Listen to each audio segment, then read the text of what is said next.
서구 선사께서는 조계종 초대 종정 스님이었습니다. 경남 의령에서 탄생하시어 어려서부터 사서 상경과 제자 백가를 익혔습니다. 그리고 이설을 익혀서 가난한 병자를 치료하였는데 한때에는 설약국을 열어서 명의로 명성이 자제한 적도 있었습니다.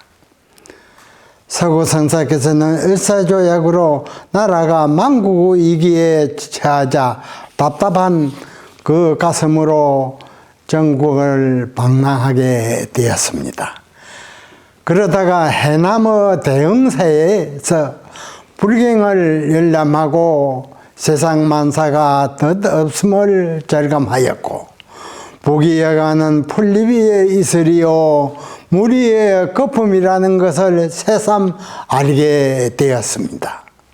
서구 선사께서 범어사에서 하루를 묵게 되었을 때 보조국사의 수신계를 읽다가 상계가 번뇌에 불타는 집이라는 대목에서 크게 발심하여 출가하기 위해서 금강산으로 가시서 장안사에서 연담스님을 은사로 출가하였습니다. 그리고 유점사에서 동선율사에게 율장까지 배우고 구적계를 받으셨습니다. 이후에 내건강 마하연 선언가 영원함에서 정진하였고 마하연 조실로서 납자들을 제접하여 하며 20년을 주석하셨습니다. 이윽고 금강산에서 인연이 다심을 느끼시고 사제와 상자들을 데리고 남쪽으로 내려오시어 지리산 칠불암에서 7년을 대중과 정진하면서 보냈습니다. 사천 도설사에 2년 계셨고 그 후로 남해 해가남에서 계시다가 해인사 조실로 추대되어 가게 되었습니다. 불교 정화운동 후에는 조계종 초대 종정으로 추대되셨고 그 후에 동화사 조실로 금당선언에서 눈푸른 납자들을 제접하시다가 열반에 드셨습니다.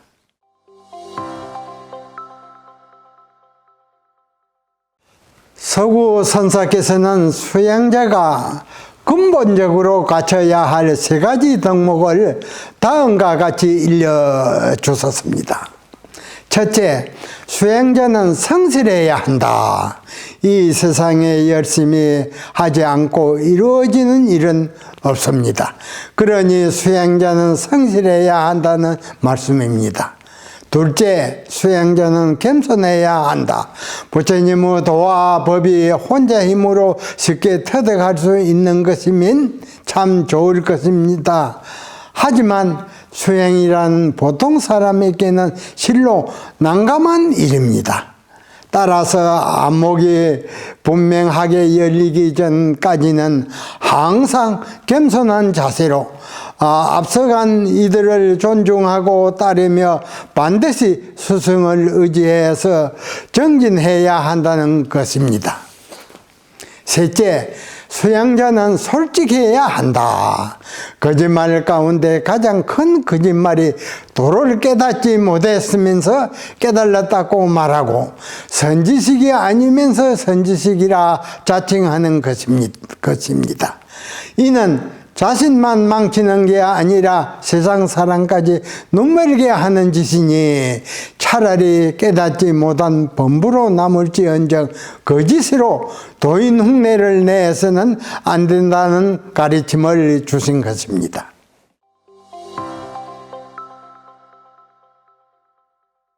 선사께서는 불조 시민법의 대종주이십니다. 16세에 양산 내원사로 출가하여 그곳에서 조실이신 운봉 대선사의 법문을 접했습니다. 그런데 그 뜻을 도무지 알 수가 없어서 항주자와 어묵동정에 한시도 의심을 놓을 수가 없었습니다. 일가를 마치고 나면 밤잠을 물리치고 정진하고는 하셨습니다. 그러다가 늦가을 어느 날 정진하던 중에 갑자기 산골짜기 돌풍이 몰아쳐서 문짝을 때리는 소리에 호련히 마음의 눈이 열렸습니다. 그때가 아직 행자로서 삭발하지 않고 행자 생활을 하는 그러한 때였는데, 스님은 곧장 선언의 그 최고 어른이신 조실스님의 방으로 거침없이 들어갔습니다. 문을 열고 들어서는 행자의 거둥이 사뭇 다르니 운봉선사께서 이를 간파하시고 대뜸 목짐을 가리키시며 한마디 일러라 하셨습니다. 그러자 벼랑간 행자는 즉시 발로 몽침을 차버렸지요. 그러자 다시 한번 일러라 하셨습니다. 그때 이 행자였던 행곡선사가 말씀하셨습니다. 천마디 만마디가 모두 꿈속의 꿈을 설한 것이니 모든 불조께서 나를 속이신 것입니다. 이에 운봉선사께서 크게 기뻐하셨습니다. 이때부터 스님은 줄곧 운봉선사를 시봉하면서 탁마를 받으며 정진하셨습니다.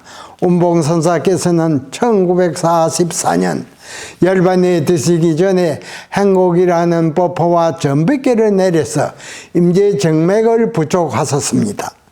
행곡선사께서는 그 후 1947년에 문객보암사에서 결사를 조직하였습니다. 제방에서 발심한 성객들과 함께 과거의 안 것은 다 접어두고 참으로 부처님과 조사의 경지에 이르도록 우리 발심과 신심을 내어 멋지게 공부하여 보자, 이렇게 말하며 용맹정진에 대중과 같이 들어갔습니다. 하루는 도반 스님이 죽은 사람을 죽어다 해야 산 사람을 보고 죽은 사람을 살려다 해야 비로소 죽은 사람을 볼 것이다 하는 법문의 뜻이 무엇인가 라고 물었습니다. 이에 선사께서 여기에 맡겨 몰록 하도 일념삼매에 드셔서 완전히 다 죽은 사람이 되어 37일간 일념삼매에 빠졌지요. 하루는 도랑을 거느린 중에 문득 자신의 양손이 흔들리는 것을 발견하고 대사각할 하련대오하셨습니다. 일로부터 천하에 있는 노화상들의 공안의 법문에 속지 않고 걸림없이 임의자재로 대사자우를 하셨습니다.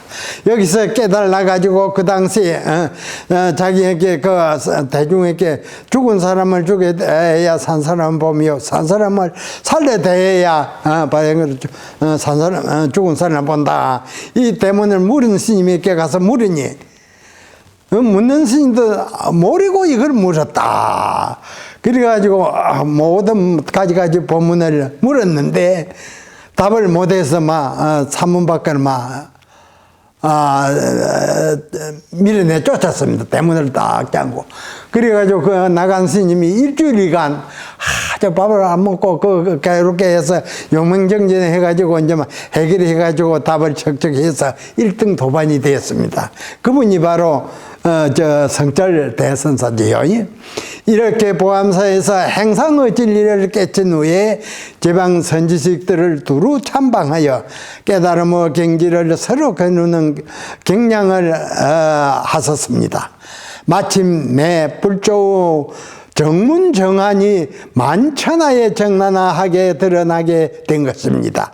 한국 선종사의 행상일로 정안의 장이 열리게 된 것입니다. 이후 지방선언의 초청을 받아 각 곳에서 납자를 제접하고 동해 원래 묘관음사에서 선언을 개설하며 머무르시면서 행상일로 종풍을 크게 선양하셨습니다. 한국선사께서는 참으로 마지막까지 모범을 보이셨습니다. 훌륭한 선지식이었습니다. 한국 선사께서는 부처님의 최고 살림살이를 중독한 1인자라 할 수 있습니다. 두 번을 깨달았다. 그런 게 보통 이 부처님 법을 열애선 법신변사 이거 알아가지고 스스로 이걸 견성이라고 하고 있는데, 최고 행상의 진리는 이거 최고 스승을 만나서 최고 안목자를 만나야 그 경기를 증득할 수가 있습니다. 그런데 그러한 특징을 갖춘 위대한 선사입니다. 부처님의 최고 살림살이를 정독한 1인자라 할 수 있겠습니다. 불교가 한국에 전래된 것이 1700년이 되었는데 한국 선사의 위상은 그 오랜 세월만큼이나 가치가 큽니다. 한국 선사는 두 번의 깨달음으로서 당장의 선의 황금시대인 당나라 시대의 대종장들의 깨달음을 경지인 행상의 일구를 복원하셨습니다. 천불만조사의 백천공안에 맥힘이 없이 상통한 것은 한국 불교에서 처음 있는 일이었습니다. 한국 선사께서 이처럼 위대한 선지식이 있었습니다. 중국선의 초조이자 부처님 시민법을 이은 제28조 달마 선사께서 서역 인도에서 중국으로 오셨습니다. 달마 선사께서는 소림사에서 몇백 9년을 수양하시면서 자신의 깨달음을 이어받은 법기를 기다렸습니다. 그러다가 마침내 2조 해가에게 법을 전하고 3조 성찬, 4조 도신, 5조 홍인, 6조 해능에 이르러서 조사선이 확립되게 되었습니다. 그 법이 남악 해양 마조도일 백정해에 항백단제 임제이언으로 이어지면서 임재종이 중국 천하를 드닫게 되었습니다. 우리나라에서도 달마 선사의 시민법이 전래되었습니다. 원나라 때 56조인 서곡 천공 선사의 법을 우리나라 고려 말 태고 보우 선사께서 개성하셨습니다. 이후 하남 혼수로 이어지고 조선시대에는 63조인 서산 휴정 선사로 또 평양 응기 선사, 조선말 근대 불교의 중조인 75조 경어 선사로 이어지고 76조 해열선사, 77조 운봉선사, 78조 행곡선사, 그리고 산성으로 법이 등등 상속하여 79조로 면면이 이어지고 있는 것입니다. 특히 부처님의 시민법은 중국에서 소멸되었고 일본에서는 변질되었으며 현재에는 오직 우리나라에만 정통적으로 내려오고 있으니 얼마나 다양한 일이겠습니까? 귀하고 귀한 아주 전법입니다. 하두수양법은 마음의 고향에 이르는 지름길입니다. 하두는 의심이 크면 깨달음이 크고 의심이 적으면 깨달음이 적다는 말이 있습니다.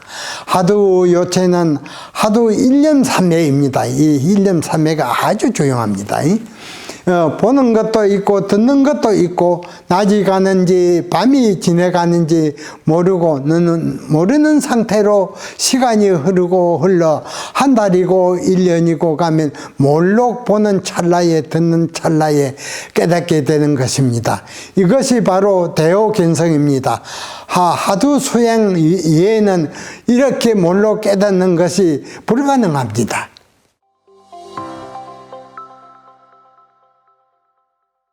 하두란 불교 근본 진리를 묻는 물음에 대한 선지식 대답이거나 혹은 제자를 깨달음으로 이끄는 말이나 행동을 나타낸 것입니다. 이것은 제불 만조사께서 심성의 고향에 돌아가서 깨달은 기원이나 깨달으신 안목과 견체를 만인에게 적나라하게 베풀어 놓으신 법문 중 법문이고 진리의 본체인 것입니다. 하두를 단박 알아차리면 은하에 대오할 것이나 알지 못한다면 참고하여야 하고 그 참고 대상으로 된 것이 하두입니다. 하두 하나를 제대로 해결하면 1700공안이 모두가 해결됩니다. 이는 마치 고기 잡는 그물이 한 코가 풀리면 100천 그물이 다 풀리듯 한 공안이 타파되면 100천 공안이 다 해결되는 것입니다. 하두에는 우열과 고금이 없습니다. 하두에 좋고 나쁨이 있는 것이 아니고 옛날과 지금이 다른 것이 아니라 하두하는 자의 근기의 차이와 분별이 있을 뿐입니다. 진리의 세계에 어찌 우열이 있고 고금이 있겠습니까? 하두를 알면 부처님을 알고 조사를 알고 84,000 법문을 아는 것이어서 부처님의 깨달으신 마음자리에 곧바로 들어가게 되어 모든 도인들과 어깨를 나란히 하며 천하를 정하게 되는 것입니다.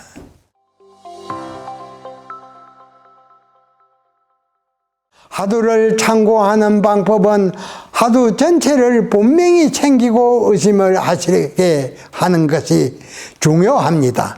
하두와 의심이 수레의 양바퀴처럼 항상 함께 해야 합니다.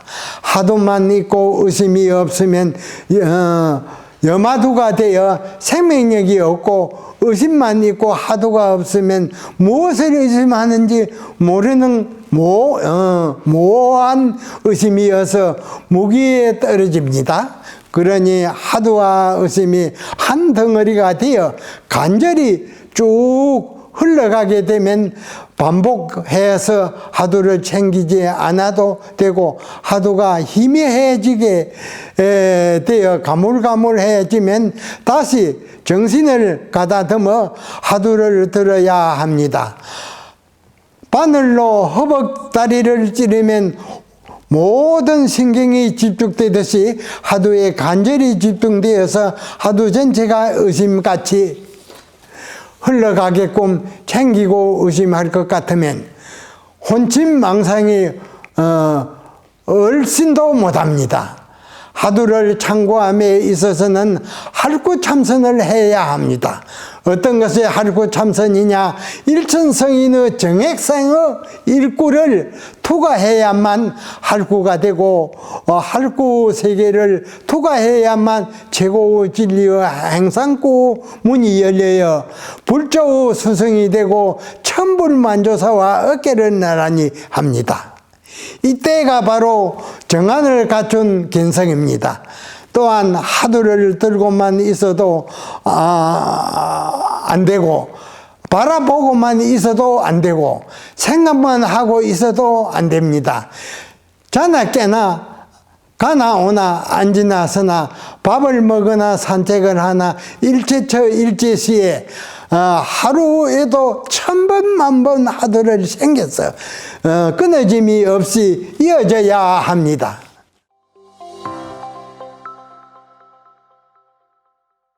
가나선 소양에서 가장 중요한 것은 눌방건 선지식의 올바른 지도를 받는 것입니다. 강대무변한 허공의 세계에는 다음이 없는데 허공보다도 넓은 부처님의 진리의 세계를 혼자서 깨닫는다는 것은 불가능합니다. 진리의 동서남북 상하사유 전체를 다 봐야 합니다. 한 몬탱이를 보고서 깨달았다고 하는 것은 어리석기 짝이 없는 것입니다. 이 일은 먼저 깨달은 사람이 아니면 바르게 인도할 수도 없고 점검해 줄 수가 없습니다. 부처님께서도 무사자원은 천마예도라고 하셨습니다. 즉 스승 없이 깨달았다고 하는 자는 정법과는 전혀 거리가 먼 애도라고 말씀하셨습니다. 그 가르침이라는 것이 언어나 문자나 행동으로서가 전해줄 수 있는 것이 아닙니다. 수행자가 스승에 대해 절대적인 믿음과 무한한 헌신이 행해질 때에 나타납니다. 이 대도를 배우는 이는 일체의 아르마리를 다 버리고 마음을 텅 비워야 합니다. 오로지 선지식의 이런 방구를 금쪽같이 여겨서 호리의 의심도 없이 부동의 자세로 온전히 믿고 온전히 따라 이러하게 공부를 지어갈 때 그대로 자기 살림이 됩니다. 중생들은 무명에 의해 나라는 생각과 집착과 분별에 의해 본 성품이 가려져 있어서 가르침이 그대로 받아들여지지 않습니다. 스승에 대한 철저하고 헌신적인 믿음이 바탕이 될 때 스승의 가르침을 받아들일 수 있는 마음이 되어 그 해상에서 보고 듣고 행하는 것이 수행이 되고 가르침이 되어 몸과 마음으로 스며들게 됩니다. 그러니 선지식 해상이 아니면 바람을 풀지 말고 선지식 해상에서 바람을 풀었다면 견성할 때까지 바위처럼 움직이지 말고 묵묵히 정진에 임해야 합니다.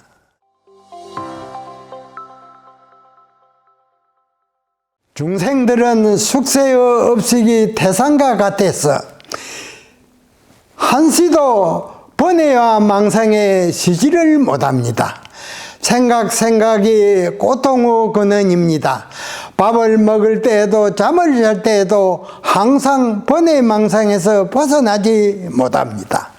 하지만 참선을 하면 번뇌 망상이 쉬어지고 하도 한 생각에 또렷하게 이어지면 불안, 초조, 갈등, 욕심, 잠잠해지게 되니 사업하는 사람은 올바른 정확한 판단을 하고 공부하는 학생은 맑은 정신으로 집중하여 공부하게 되고 걱정, 근심, 공포에 벗어나게 됩니다. 모든 사람들이 참선하게 되면 나와 남이 다르지 않고 만물이 나와 한 뿔이라는 것을 인식하게 되어 지구상에서 전쟁과 분쟁은 사라지게 될 것입니다. 참선은 매일매일 빠짐없이 꾸준히 지속적으로 해야 효과가 나타납니다.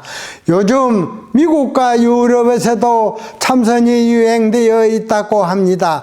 미국에서 참선을 하는 인구가 무려 3천만 명이나 합니다. 대단히 많은 사람이 명상을 하고 있는 것입니다.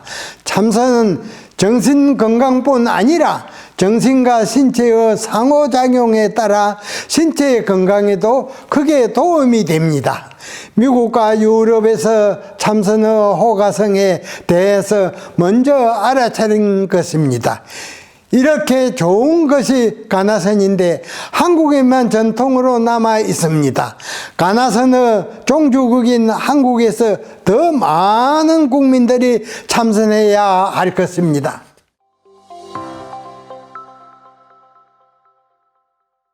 좌선의 자세는 결가부자, 방가부자, 평자가 있습니다. 그 중에 방가부자가 가장 널리 행하는 자세입니다. 방가부자는 왼쪽 발이나 오른쪽 발을 반대쪽 허벅지 위에 올리고 허리를 곧게 하고 가슴을 편 다음 손을 모아서 배꼽 밑에다 붙입니다. 눈은 2m 아래에 하도 생각을 두고 응시하되 혼침과 망상에 떨어지지 않도록 눈을 뜨고 의심에 몰두해야 합니다. 이렇게 앉아서 무르익어지고 나면 일생생활 속에 가나오나 앉으나 서나 일을 하나 산책을 하나 잠을 자나 오매불만 간절히 하도 의심에 몰두해야 합니다. 이렇게 하루에도 1000번 만번 부모에게 나가기 전에 어떤 것이 참나인가 하고 오매불망 의심을 쭉 밀고 또 밀고 또 밀 것 같으면 모든 산란심이 일어날 틈이 없게 됩니다. 비유하자면 촌에 방아 찢는 기계는 시동이 걸리지 않으면 방아를 못 찢는데 한 번 시동이 걸리면 하루 종일 방아를 찧을 수 있습니다. 이와 마찬가지로 하루에도 1000번 만번 의심을 밀어주라고 하는 이유는 그렇게 1000번 만번 의심하여 단련이 되면 문득 참 의심이 시동이 걸리게 되어 하도 의심 한 생각이 끊이지 않고 지속되는 과정이 오기 때문입니다. 마치 흐르는 시냇물과 같이 밤낮으로 한 생각이 흐르고 흐르게 되는데 앉아 있어도 밤이 지나가는지 낮이 지나가는지 모르게 되고 보통 듣는 모든 것을 다 잊어버리게 됩니다. 그렇게 하도 일념에 푹 빠져서 한 달이고 1년이고 시간이 흐르고 흐르다가 호련히 사물을 보는 찰나에 소리를 듣는 찰나에 하도가 박살이 나게 되는 것입니다. 그러면 자연히 밝은 지혜의 눈이 열리어 억말년이 닿도록 항상 밝아 있게 됩니다. 종국에는 만인에게 진리의 지도자 하늘세계와 인간세계 사포가 되어 자유자재하게 할개를 치게 되는 것입니다. 이렇게 한 걸음도 옮기지 않고 마음의 고향에 이르면 멋진 자유와 행복을 영원토록 누리게 되는 것입니다. 하두창구는 맑은 생각에 무한한 정신 집중이 되어야 하는데 자세히 흐트러진 상태에서 정신 집중이 될 수가 없고 혼침과 망상에 떨어지게 됩니다. 또한 위장이 좋지 않게 되어 소화가 되지 않고 허리도 아프게 되고 육체 건강에도 좋지 않습니다. 앉아서 1시간 보내는 것조차 힘들어지게 됩니다. 우리가 자선법을 익히는 것은 앉아서 참고하는 것이 참선을 익힐 수 있는 가장 쉬운 방법이기 때문입니다. 그러므로 바른 자세를 먼저 갖추어야 합니다. 그 다음에는 하두를 눈앞 2m 아래에다 두고 참고해야 합니다.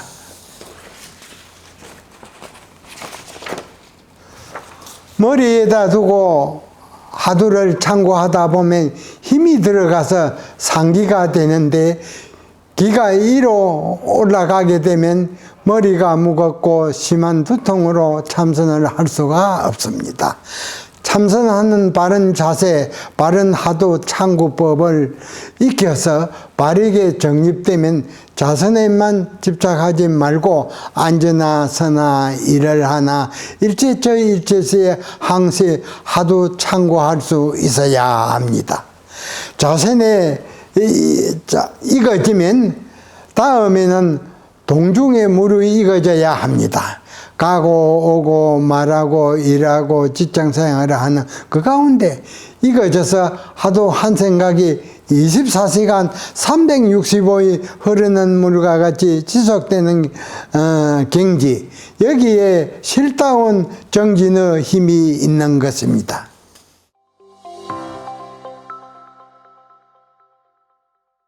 부처님의 정법 정안을 이은 6조의 정맥은 몰록 깨달은 것 같으면 몰록 다 닦는다 하는 도노돈수법입니다. 지상성의 행상구가 열리면 다시 더 깨달을 것이 없는 도노돈수서 1초지기 열애지입니다. 행상구를 알면 이것이 바로 구경법이기 때문에 모든 법이 그 가운데 전개되어 있으므로 자연히 모든 것을 다 알게 되어 있습니다. 그런데 행상구 밑에 열애선이 있고 법신변사가 있어서 우리가 공부를 하며 그러한 경계에 소견이 나는 경우가 있습니다.